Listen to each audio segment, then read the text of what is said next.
Is this part of the show where we ask the guests to take a poll? Would you rather be punched in the face or spit on? If you have paid attention to this man's career, we know that he is unhinged. He wanted to be the villain. First day he steps in Major League Soccer, he's like, I'm the villain. She was complaining why she didn't get to walk out with Messi. I'm like, because that's a paid walkout, kid. Like, I tell him all the time, I'm like, you got to pick your moments, man. Christina's power went out, and so I'm ending the show, everybody. How did we get here? Oh, it's a great question.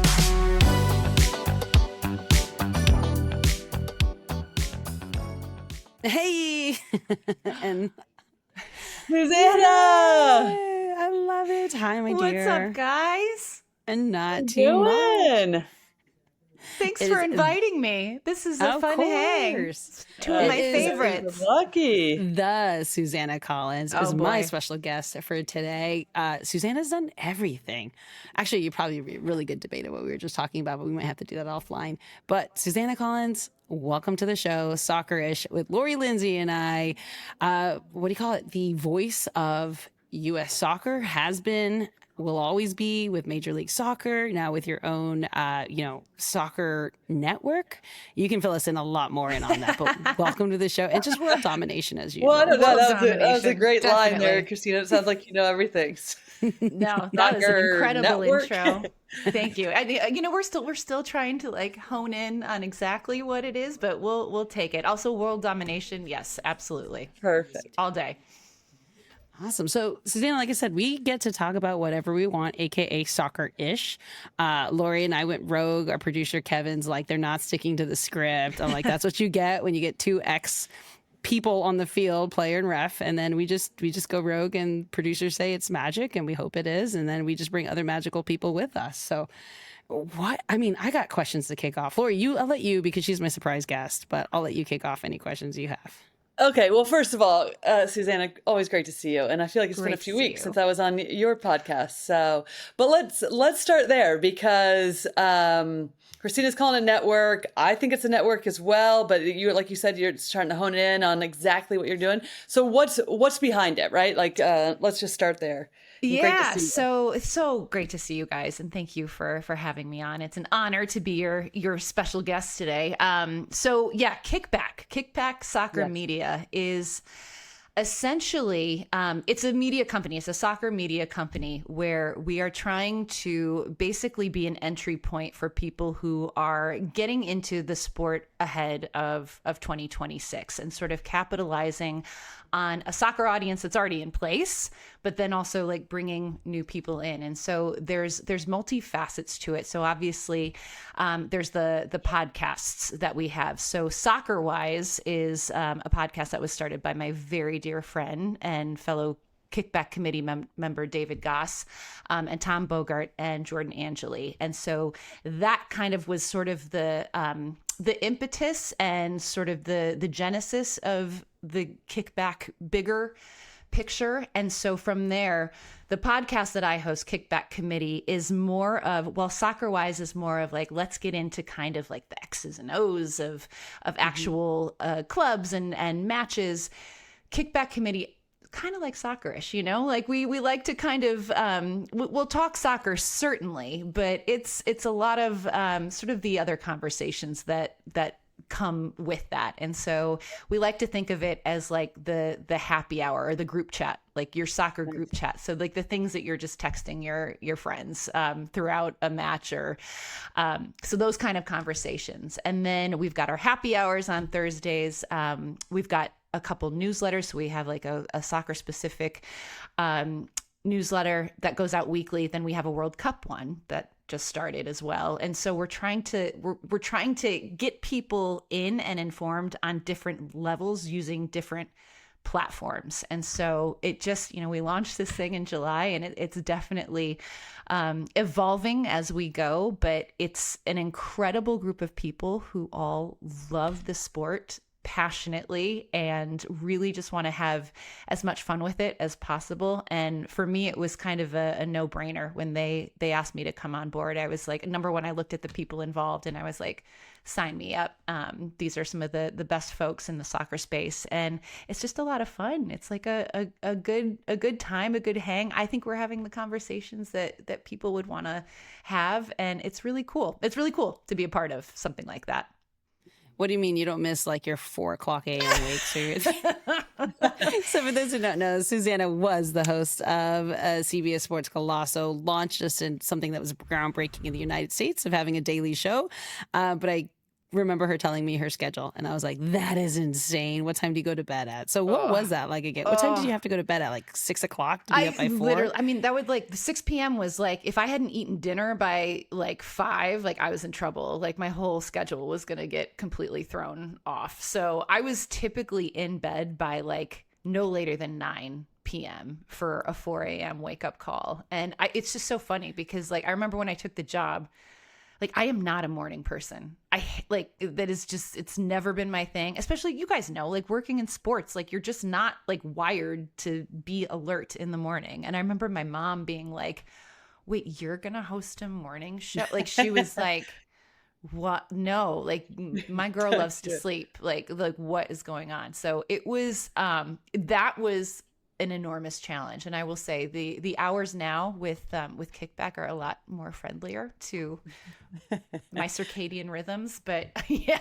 What is the kind of the cadence of that for nowadays? So we typically record our podcast, the Kickback Committee, on Tuesdays. And so that can be like at any time. Honestly, it sort of depends on our guests and what their availability is, but we're super flexible. So we typically record on Tuesdays, and then we've got, company-wide calls, brainstorming calls throughout the week. And then Thursdays we have our happy hour, which is at 5:30 p.m. Eastern every Thursday, live on our YouTube. And yeah, that one's just like a fun hang where you pour yourself a drink and we just kind of have random conversations. It can go on any tangent, believe me, it has. And then Soccer Wise comes out on Mondays and Wednesdays. So it literally every day there's like something that we're putting out. So the idea being is that like there's sort of a constant stream of some sort of product for you to consume that's soccer related throughout a week. But it's not bad. It's a manageable lift for me. I thought about adding drinking to the Soccerish, Lori, but I figured 2:30 in the middle of a work day while I'm running a club. I'm here for it. It's typically on a day that I'm not calling a game, so I'm like, let's start at noon. I was going to say, Lori, I don't know how Lori is even finding time to do this, because we were joking when she came on our pod. We're like, where are you? And what games are we calling now? Because literally like Lori was everywhere on my television screen this summer. It was insane. So basically what I said was, who works harder and more jobs than I do? And then I was like, Lori. And then I called Lori and I said, join me on this crazy ride, this crazy train. So that's what she did. No one better. She can handle it. If anyone can handle it, it's Lori Lindsey. Yeah, I'm not so sure how I can, but it doesn't even feel like work. Like, I mean, listen, we're all three sitting here on a Monday hanging out together, right? And so, I mean, even though there's responsibilities within it, and obviously we want to do a good job, you have to keep yourself informed. We're all immersed in the sport, but it's like, feels like we have done something right to be this lucky in terms of like be hanging out with friends and talking soccer and calling soccer games. So yeah, it's pretty sweet. Yeah, exactly. Like, Susannah, did you picture this? Like, I remember the first time I met you, or the first time I was introduced to you, right? You and Jill were doing your show for Major League Soccer. It was before you guys even got picked up with MLS, right? You guys went rogue. You guys started picking it up. And for me, that obviously my attention is because, hey, it's women talking about soccer, and nobody in the United States was talking about soccer, let alone women were talking about. And then you two went rogue, and then you guys got picked up. Like, tell us a little bit more about those beginning times, and then like I think that's one of the most fascinating things. That's how you caught my attention, and you guys were very intelligent too. That's the one thing I loved. I learned so much listening to you guys back in the day. Thank you. I used you guys to kind of do referee due diligence as well too, to figure out the tactics and the lineups and what I need to be prepared for. Amazing. That's a massive compliment. No, we the call up was such a it was just kind of like a product of, it came about so organically, which was so much fun. So Jill and I were both working for MLS at the time, and our schedules were always like crazy. Like they would, especially during playoffs, like they would send her to the East Conference and I was on the West Conference. And then like once in a while our paths would cross and we would find ourselves always at like a hotel lobby bar having like hysterical conversations about our experiences and like, oh my God, like I talked to this player and he said this, and can you believe this? And oh my gosh, did you know that he's getting married? And it was just like these like stream of consciousness conversations, but all revolving around MLS. And we were both like, don't you kind of feel like this would be a great podcast? Like I would want to know about some of the stuff that we do and like the crazy experiences and conversations that we have. And so we just started doing it. And then MLS was like, you know what? Like we have space for this. Like this is going to be something that we support. And so we launched it. I think it was in 2019 officially, and did it for 4 seasons. And it was, I mean, honestly, it was some of the best times of my life because Jill is one of my closest, dearest friends. And so like you guys said, it's like you're hanging out with your friends and talking about the things that you love and having fun with it. And I think we scratched an itch for soccer fans, especially in MLS, that, we were trying to, the whole point of it was trying to show like the human side of soccer players and coaches, and just really tapping into that. And there wasn't much of that. There wasn't much of that available, certainly in Major League Soccer. And so for people to have a chance to kind of like peel back the curtain a little bit on some of their favorite players and even front office members, like it was really cool. And I think we did a really good job of making people feel comfortable, like it wasn't going to be like a gotcha interview, like it was, we wanted everyone to come on and have fun and shine and feel like they were, being put in a good spot. And it ended up, that kind of just created some really, really great conversations and moments. And the Call Up is one that I'm so proud. I'm so proud of that podcast. I would love, Jill and I talk about bringing it back all the time. We had just the best time doing it. So that holds a special place in my heart for sure. Bring it back. Even like, yeah, I think so too. They even brought like referees on their show. Like we were all scared of doing media because we were not allowed to do media, and then some of us just went rogue, aka why I'm not got kicked off the FIFA panel. But yeah, I would just say the Call Up, and obviously you mentioned David Goss being a dear friend of yours, and we all love Goss, and the Extra Time.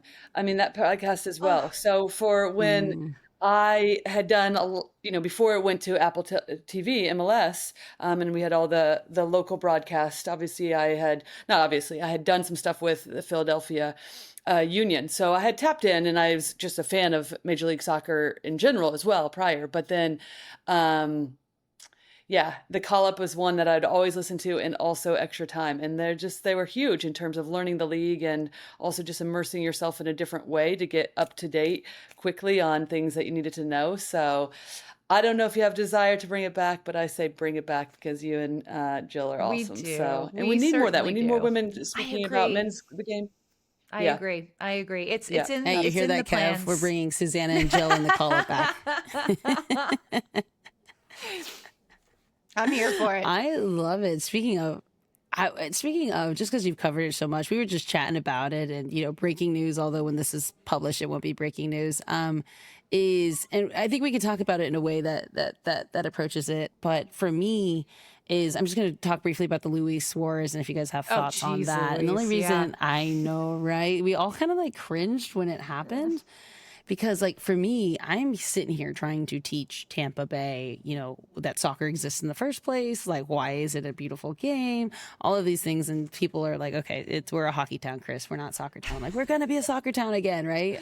Especially since I have the U.S. men's national team coming on November 18th. I'm like, I'm going to make a thing out of this. But I had never been contacted by so many people who told me they, one, either don't like soccer, or two, don't track it, all about the Luis Suarez incident. Everybody saw it. It was media. It went around ESPN and all of those circles. And now the latest breaking news is that Major League Soccer has come out with a ban for him, to suspend him for a couple of games. I think it was, 3 games suspending Major League Soccer has come out and said that, like, For me, it makes me sad because it's like we were talking about, and you're one of the original creators, and that's why I love, using our platform to be able to portray people who've been on the bandwagon before the World Cup was coming and before it was sexy to be part of soccer. But like, how does that like hit you when we end up finding ourselves talking about this to the average American when we're trying to get them to be soccer enthusiasts from the first place?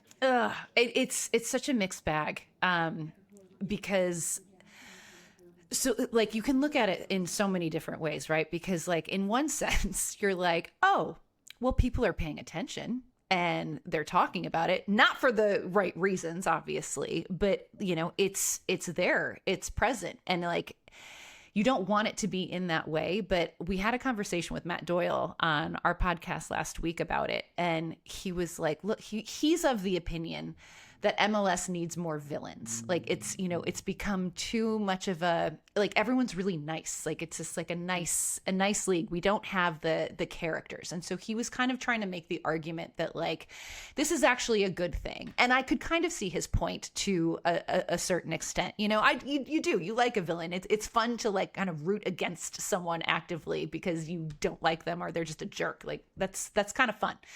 And I get it.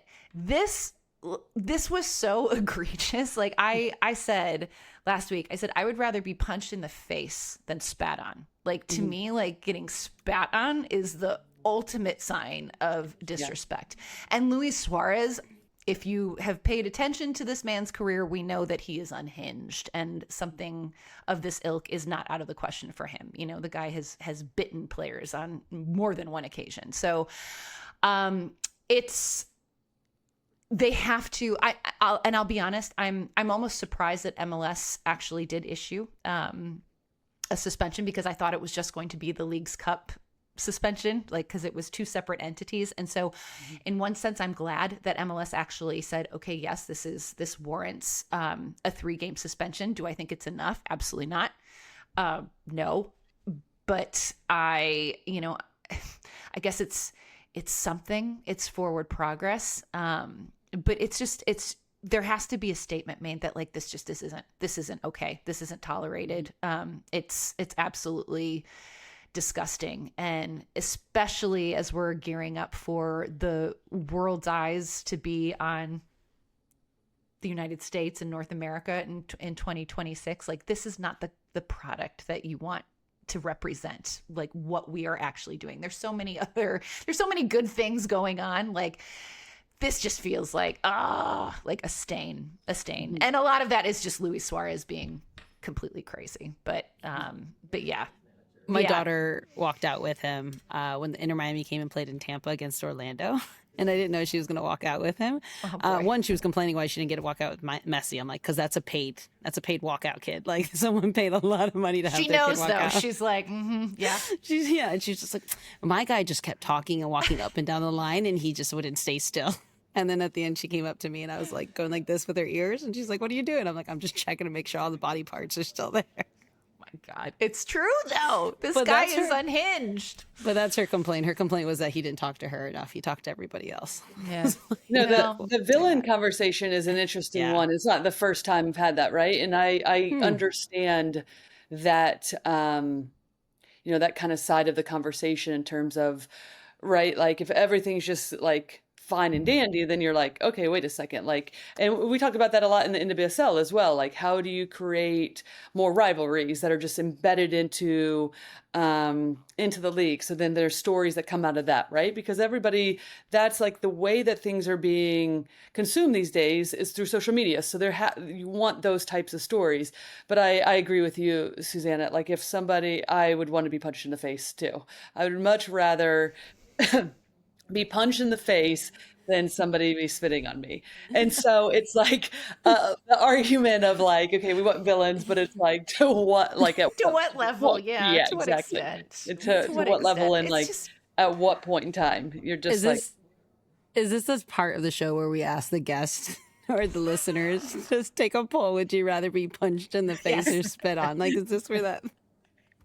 Just take my head off. Because I think we got 3 for 3. I'd rather be punched, and I hate being like punched. I don't fight. We've established that with Foudy. I will get the car. I will not get in the bar fight. Like, I've been elbowed in the face playing soccer. I was The gonna pain say is too much. I've been inadvertently punched in the face, like never intentionally, thank God. But still, yeah, it wasn't fun. But honestly, if somebody just like hocked a loogie on my face, I would be horrified. Like, I don't even know what would be unleashed inside me if that happened. Well, also just the other aspect too of like doing the actual spitting. Like goodness gracious. Yeah.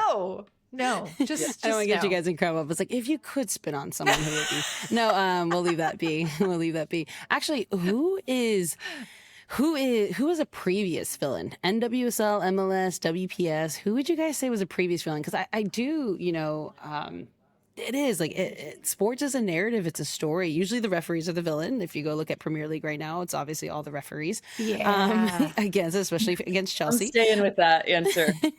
No, that's such a soft answer. Honestly, I don't know. That's a good one. I think that's the thing. Is like I know NWSL has one, but she's still an active player, so I won't say it. But it was so fascinating because, like, from a referee perspective, you started to see patterns of who was the villain in the league, like that the other players either one didn't like or didn't gravitate or would always complain about and say, she does this all the time. And so, like, it was just really, really fascinating because there's an internal villain that you guys know from a sporting standpoint, and then there's the media villain. Yeah, I think like if I'm looking back at like recent times, like I think you could make an argument like that, like a Zlatan was a villain. That's a great one. Like he and he wanted. The thing is he wanted to be the villain. First day he steps in Major League Soccer at the Galaxy, he's like, I'm the villain. But it was, it was all this. It was all this, and then he would then back it up, though. That's the thing. Like, and that's what made him. He was kind of like a perfect villain in that sense. Like it was, he wasn't spitting on people or punching people in the face, like, but he was just making people pay on the soccer pitch and backing up everything that he would chirp about. Like the guy had an answer for. It was pretty incredible, and score incredible goals. Right, Whitney and I had Chicago versus New England on Saturday night, and there was an attempt. I think it was Zinkernagel did this kind of like it's like a half bicycle, like just acrobatic, like scorpion type kick, and we were both like talking about Zlatan and being like, remember that goal? And so it's just like he would be like saying the most outrageous stuff, but also doing the most outrageous things on the field. So you're just kind of like, keep playing that part. Yeah. Or the comments in media. I was like, you're doing what? You're making a bunch of American soccer fans? But I was like, no, like no one would get away with that nowadays. No, not at all. Then. Huh. All right. So that's our we miss him. I love it. We miss him. Yeah. What is he doing, by the way? I always see him at like AC Milan games. He was doing the Champions League draw. Like whenever that was, last week it was, and he was like had stage presence and was cracking jokes, and I was like, well, this good. I could see that. This is a new Zlatan side that I have not seen before. Like, I don't know if he's considering a career in media, but I was impressed. I was like, oh, okay, here we go. He's like tucking certain teams in his pocket. Nope, that's not going to go there. He was great. He was quite funny. Very charming. Yeah. Who knew? Well, Susannah, how did you know you wanted to get into this stuff? Like, was there a time, or did you just like kind of fall in? I'm always so fascinated how people find themselves here. It's just like, how did we get here? That's another good question. Did we get here? Oh, it's a great question. In the soccer space specifically, so I had been in sports broadcasting for a while before I entered into the soccer space, and I did my degree in broadcast journalism. So this was a direction I kind of always thought that I would go in career-wise.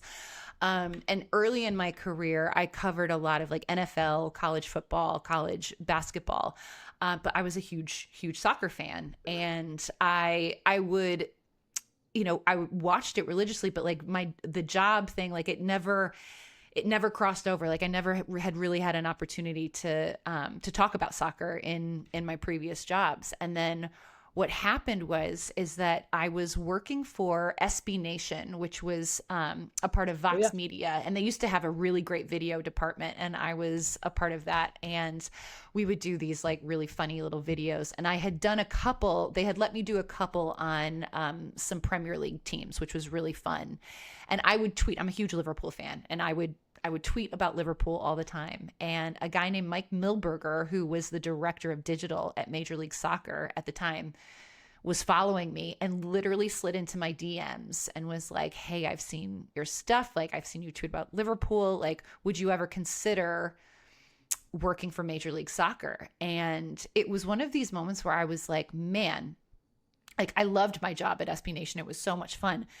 But it was a space that I had been dying to get into, but also I just saw so much opportunity because it was still so untapped at that point. Like there was, you know, when you think about the media sort of scene for football or college sports, like it's so saturated, you know, like there's just so much of it. And in soccer, it was like, this was like 2016. And I was like, man, like there is room for this.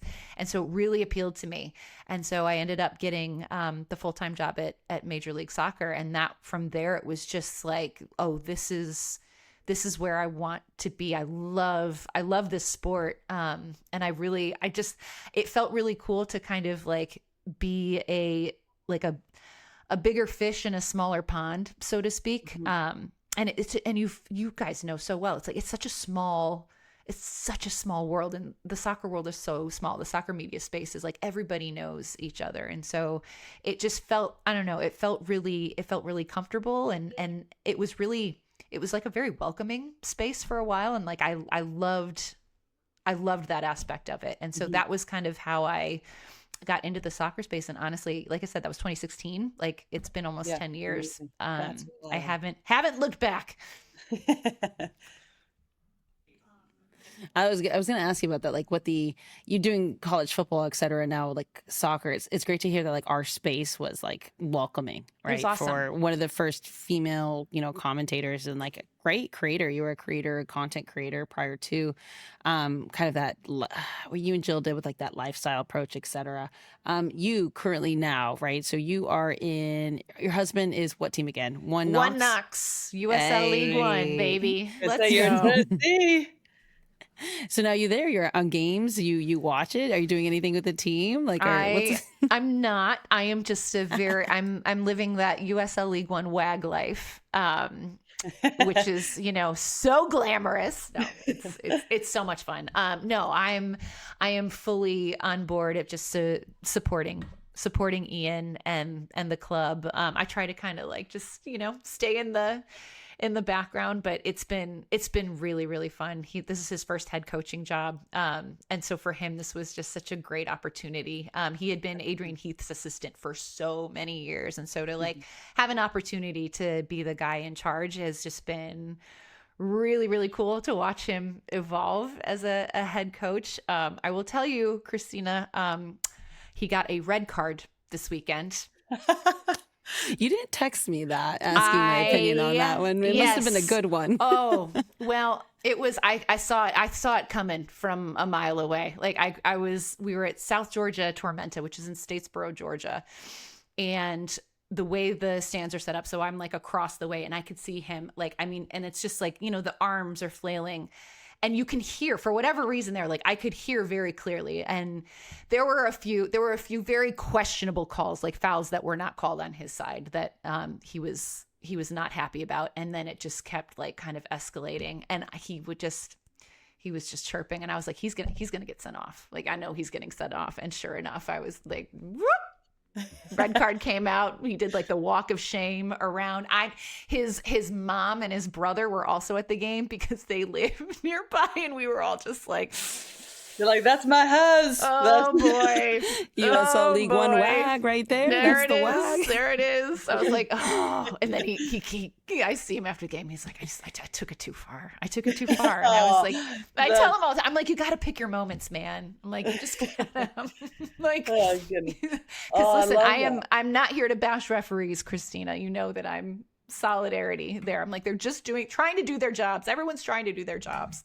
By the way, I think you need to coin that USL League One wag. I don't think I've ever heard that. I don't think anyone's ever said that. I don't know if someone will say that again. But I don't think they will. It's the first in many realms, so we love it. We love it.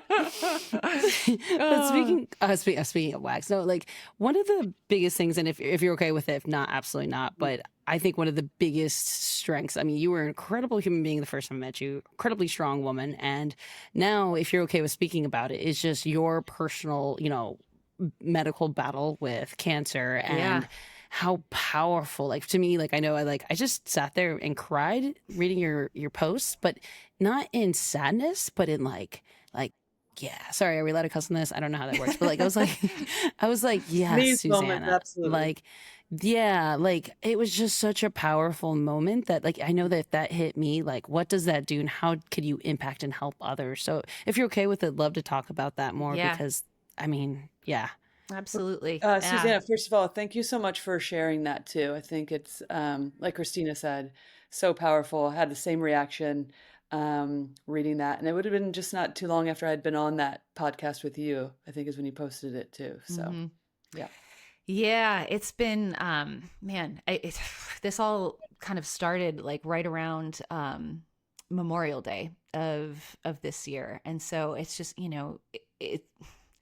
it has been such a whirlwind and roller coaster. It's like, you get tossed into like a martini shaker, like your life is just like, and then here you are. And so when I found out, it was, there's just, I think the worst part about this whole journey is like those periods of time where you're waiting for something, like you're waiting for a result, you're waiting for a test result to come in, you're waiting for a scan, like the results of a scan to come in. Like it's managing those moments that were so difficult. And then just finding ways to kind of like do the mental gymnastics to cope with that. And then once sort of my path emerged, like once I had a clearer idea as to what this was going to look like. So I they found a lump in my left breast, and I had it removed early July, and then found out that it was like it hadn't spread, and that was the hugest thing. So this was like this was stage 1B is what they called it. But because of my age, like I'm youngish for having breast cancer, and they do this thing called an oncotype test on the tumor, and it will determine, like the score will determine like the likelihood of this thing coming back. And if it has a higher score, then they recommend chemotherapy. And it was like something I was obviously trying so hard to avoid and hoping that I would avoid. My mom had the exact same type of breast cancer, but she had caught it like later in life. She'd gotten it when she was 60. And so she only had to do radiation. But because me being younger,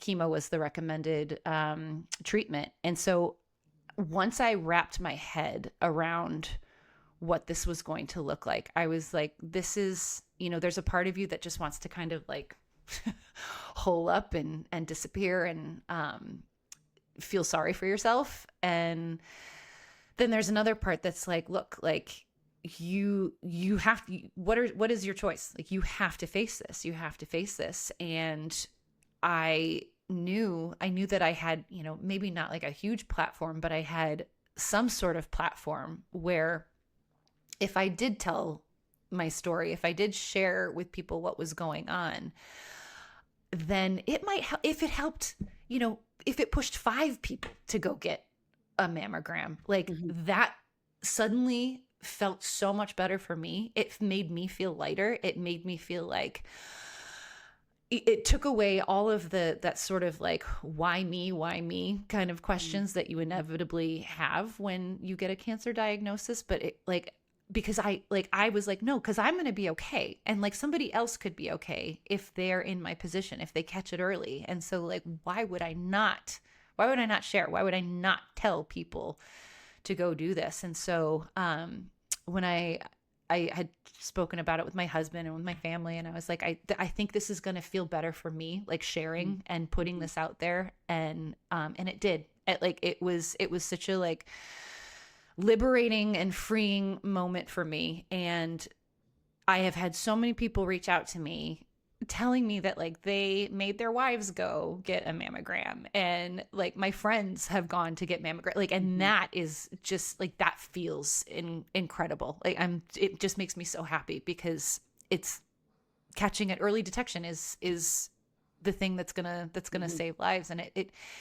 it brought me such comfort, and it brought me such peace. And the soccer community as a whole has been unbelievable to me through this. Like, just the amount of people that have reached out and just offered their support and well wishes and prayers, and has been, it's just incredible. It's incredible. My Kickback family have been like unreal, like working with me and like adjusting schedules if like I have to have a doctor's appointment or things like that. Just so patient and understanding. And you know, I don't know, I'd love to think that that would be the case for any, you know, space that you're in when something like this happens, but I truly do feel very fortunate that I'm in the space that I'm in, and people are so lovely, so lovely. But it's, yeah, you know, we're kicking in. I've got 5 treatments under my belt at this point. I've got 7 more to go of the first type of chemo, and then 4 treatments of a second type of chemo. So if things all go according to plan, I will be done with chemo by December 19th. Like that's the date I have in mind. And so that's kind of where I'm at, but it's a one day at a time type of deal, man. That's just the only way to do it. But I shaved my head a couple weeks ago, so I've been rocking my lovely wig. And it's just been, yeah, you know, it's just a whole, like, things that you never thought that you would have to deal with. You just do it. And, but as long as if I think too far ahead, I get a little bit, it can get overwhelming sometimes, but taking it one day at a time is the way to go. It's the way to go. And having like an incredible support system and people that care has been just essential. Well, thank you so much for sharing that and making it public as well, just because, one, we love you. And also, like you said, it's just like the power of community, right? I mean, we all talk soccer for a living, but then it's just so much more than that. Like the relationships that we've built, it makes that so much more clear. It does. Right? And really what's most important. Yeah, and I think, and that's kind of where a friend of mine had gotten testosterone cancer, and he's a very private individual, like huge publicly here in Tampa, and he had posted something similar to you, to go and educate people and encourage them. And that's why I said, like, you may never know if you've impacted someone, but I know that you've impacted somebody. And I didn't even think about it till you just said it, where it's like, your platform is predominantly probably male because of the contents of what you talk about with Major League Soccer and et cetera. It's like normalizing breast cancer and getting a mammogram is not something they would think of because it's not their body part, right? But at the end of the day, it's for them to think about, like, shoot, I connect with Susannah, like we share the same things. Like, it reminds me of my brother, my sister, my mom, you know, right, my daughter. And that's why I was just like, thank you for doing that. Thank you for saying that, and, you know, helping people learn to be able to catch it and think about it, because I work with a lot of medical groups here. I serve on, you know, board trustees for John Hopkins All Children, and it's just like the more information and content, and I love when people have a platform that isn't necessarily connected to that, but are authentic. And when people are authentic, like you said, it's like, that's why people engage in Soccerish podcasts. That's why people engage when you guys are drinking on YouTube live, right? Because you are like, that's a friend of mine. Like, that's someone I can relate to. It's not just the beautiful Instagram stories and, you know, life is great, etc. It's like, no, life is raw, life is real. We call it a community, and then there's the family component side of it. So I mean, just can't echo enough what Lori said. Just thank you for sharing that and revealing it and letting us know, so we can be, you know, behind you and root for you, and, you know, so like let's cancer, right? Like all of those things. Like my mind's like, so "Do, do, do, do, true. do." I'm It's like, so how true. many? Like I want to make sure it's like check the tatas and stuff like that, or like if you have a nonprofit we can dedicate it to, or something like that. Or by the 100%. way, all of y'all wear hair extensions in media, anyways. Okay, so you probably already had a beautiful like. I kept trying to figure out how you guys had short hair, long hair, short hair, long hair, and everyone's like, "Oh, it's just hair extensions." Extensions. No, I know. It's like I've been wearing extensions for so long and highlighting my hair for so long. And my sister, my brother, my sister-in-law came down a couple weeks ago, just to come to one of my treatments with me. And my sister-in-law used to be a hairdresser. And so I asked her if she would shave my head for me. And it was like, oh God, I mean, like, believe me, had a few glasses of vino beforehand. But she's doing it. And I'm kind of like, I'm like laughing and crying at the same time. And I look at myself, and like the amount of gray hair that I had that I didn't even know that I had because I've been highlighting it for so long and it's been hiding under extension. It's like I was more alarmed at the gray than like it being buzzed. Like I was like, what? What is this? Like, no, like what is, oh my God. Like this is so, you know, obviously like perspective, but yeah, it's just a wild ride. But the wig thing, I mean, boy, they make great wigs these days. I'll tell you what, had no idea, like, or how expensive they are. Good Lord. Yeah, it's like real hair and everything. Oh, human hair. It's insane. It's insane. So I'm, you know, it's one of those things. Charlie Davies, I have to give a huge shout out to my dear friend, Charlie Davies, who called me immediately and was, number one, mad at me that I didn't tell him sooner. But you know, this is a guy who has been through the ringer.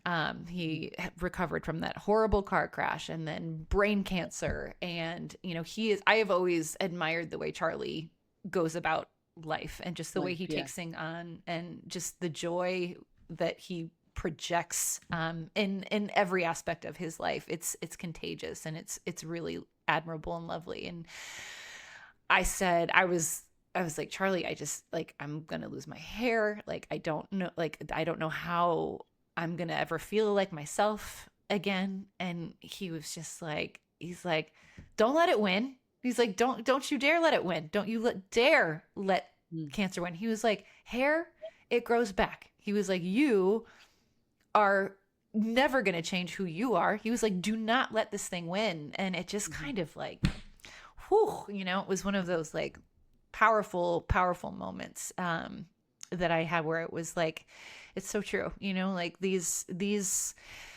things are all, they don't really matter. And they do matter in a sense of like, you know, I don't feel like myself when I look in the mirror. But I know that that's temporary, and that's, you have to be okay. You have to kind of come to terms with that. And it's been a really good lesson for me in just like humility and what's important and knowing exactly why I'm doing this, why I'm taking this course of action. It's so it doesn't come back. It's so that I can grow long hair again one day and, you know, long gray hair, not to break it back to you. Listen, I told my mom though, I was like, cause she went premature gray and I was like, look, I'm like, I ain't letting this thing go. Like I'm going to be coloring this stuff till the day I die. The silver's, it's not me. It's not me. Oh, I always wanted all white hair, like what's her name, Storm from Storm. I always wanted Storm hair, like all white hair. So like I started getting some white hairs when I was like in 15, 16. It was like the glistening white hair, and I was like, yes, I'm gonna get it. So yeah.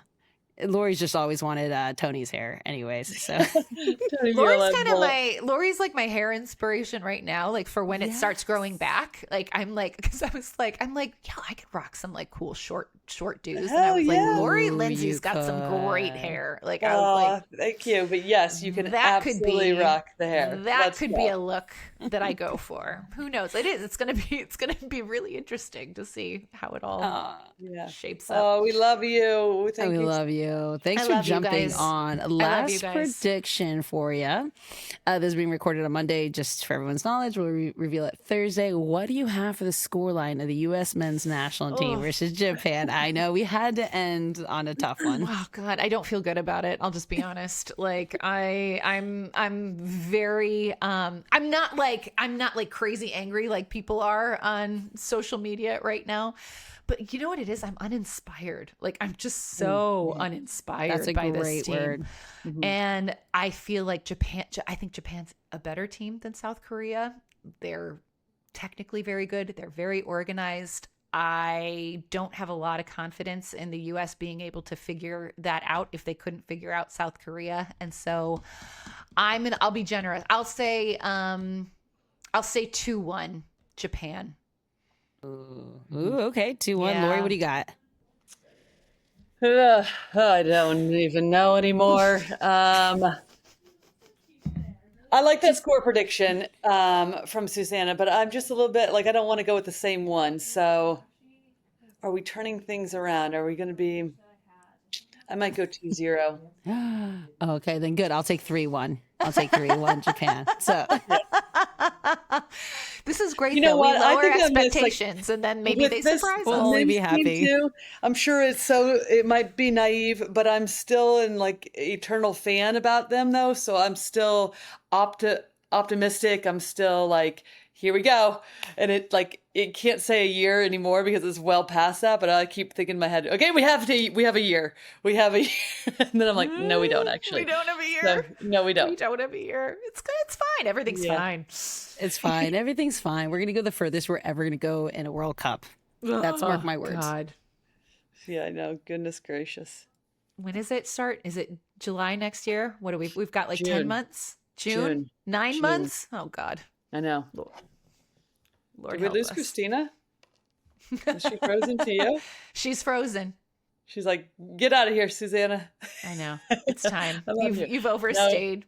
No, yes. No, we love you lots. Thank you so much for being on. I love you, Lori. Thank you for Christina. If you can hear this, I love you. If you have it in you. Tell Jill. You know what? Jillian you wanted to.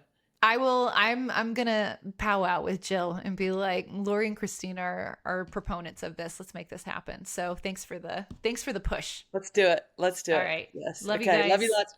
Bye. Bye.